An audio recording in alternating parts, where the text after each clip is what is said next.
And it's crazy, Coach, what you say with sleep. Since Hmm. having a newborn, I've been getting sometimes 4.5 to 7 hours of sleep. Hmm. And I've been slowly watching my HRV tank and also watching my resting heart rate go higher and higher and higher. And usually I look at my resting heart rate to be like, can I go uh, ride my bike long or do like something that's not necessarily volume wise, like do a lot of volume. And last night I was able to get 9 hours of sleep somehow, Yeah. and my resting heart rate jumped back down to 42. And I'm Hmm. like, I feel really good this morning, which is just silly. I mean, Well, well, not silly, I guess. think about everybody that's in the chat room and anybody who's kind enough to watch us as a recording, right? We, for the majority of us, probably 85, 90% of us, we get to ride on the weekends. Well, unfortunately, you work, you're dealing with family, you're dealing with finances, you've got all the stress that you balance during the week. And then when we do get a chance to ride on Saturday, we're pretty much a chewed up piece of meat, right? We're already exhausted. We've already got 5 days of residual fatigue, but we're so pumped to go ride on Saturday. And I know I sound like I'm on my soapbox because this is my wheelhouse, but it really is frustrating for the end user when they realize, man, I got hurt because I started my ride session on Saturday morning already tired. And that's what makes this so difficult. That's why I love working with vet riders. That's why I love working with people who have jobs and families and other responsibilities, because that finite balance. And this is another, Johnny, you and I've had extensive personal conversations about this. There's such this misnomer that the only way to go fast is to go sprint your brains out all the time. And I always say, if you're a motor and excuse me, if you have a motor and it's got 100 hours on it, you would think I'm an absolute idiot if I recommended that we go ride Millville in the mud with a bike that has 100 hours on it, right? The elevation, more load and strain. You add mud, more load and strain. And then if I said to you, don't worry about it, Johnny, just go send the catapult. It's not, the bike's not going to let go. You'd be like, you're a freaking idiot, dude. And what I want people to understand is when we put things in mechanical terms, you wouldn't take a tired motor and then go expose it to load and then be surprised that it grenades. And it's just like why like Johnny, when I have you do field testing so we get updated heart rates, right? If you're already coming into those field testing exhausted, we're not really getting accurate numbers. So don't waste your time doing the testing. It's like dynoing a motor that's got 100 hours on it. What's it going to confirm? It's a tired motor.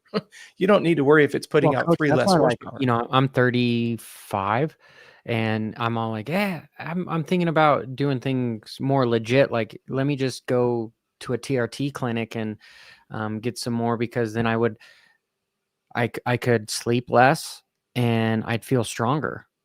You will initially, but think about this. If you get a brand new motorcycle and you drain the oil to half and you take the radiator and you drain it to half, your bike has no hours on it, but you go out and you ride four, let's say you ride 4 15s. You put 1 hour on the bike with half the oil, half the radiator fluid. You've only got 1 hour on the bike, but that you would admit mechanically that that bike is excessively stressed. And that's the way I want you to think about your human body. But we don't live in a glass house, right? Everybody who's listening to this, family, Well, job, it's the partners. cheat sheet, right? Like, that's what I keep looking, But like looking here's myself the at the. catch. Here's the catch though. You could go get TRT, synthetic testosterone, right?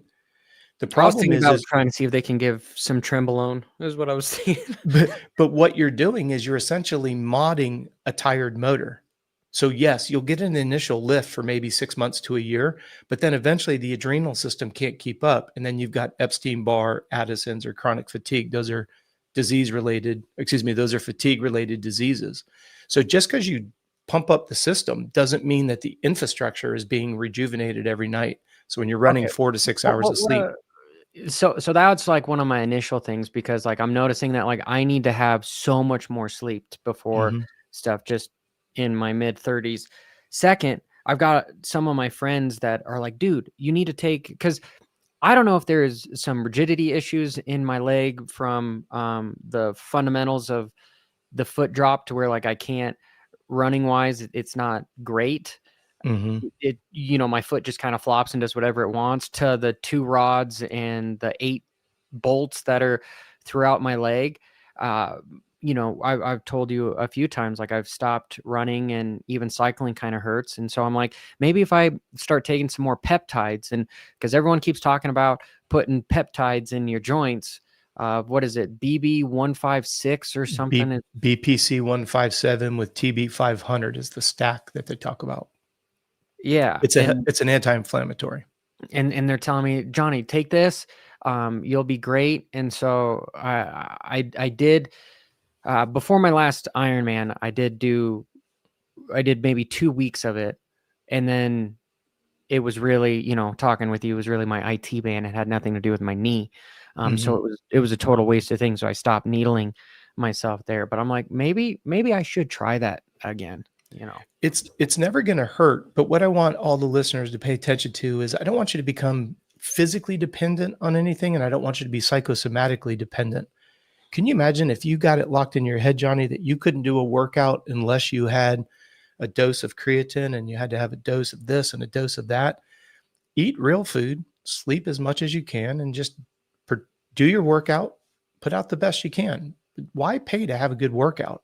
When you're looking at something like the peptides, like in your case, if you do have a damaged knee, those peptides are going to help get that inflammation out of there for sure. Beneficial, absolutely, but don't become dependent on it. And it's the same thing like with synthetic testosterone, TRT treatments, or, you know, HGH and all this other stuff. You know, a lot of the top athletes use human growth hormone, HGH, because it makes you lean. Well, the interesting part is your body releases human growth hormone when you get deep sleep. We're still So I'd live? much rather you focus on deep sleep than taking HGH. What's that, Johnny? Oh, dude, my whole, I'm hosting the stream and everything just tanked on my end. So I was like, oh shit, what happened? So I'll have to look back at it to hear what you had to say, Coach. But No, it just, all I was saying is I don't want you to become dependent on something to have a good workout, right?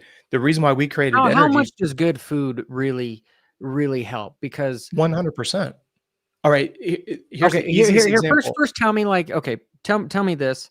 I know we're talking about World Supercross, but this is honestly one of the questions that I want to ask Well, the it's tied pro in with guys. it's tied in with Roxon being tired, so it's a great segue. Yeah, Go well, ahead, Johnny. because like when you travel, dude, like where the fuck do you get good food? You know, Mhm. because you got to be at the track Thursday, Friday, Saturday, and then you know you're at the airport. All you have is like, all right, I'm gonna go get Starbucks, and then I'm gonna have one of their egg sandwiches, and then you know, oh shit, I'm gonna stop by Jimmy John's for lunch, and you know, I'm like, it's kind of good food, right? So it's just you're in this perpetual just crazy cycle of it's hard to find good food because do we even know what really good food is? Like fruits and veggies, chicken, you know, maybe lack of red meat.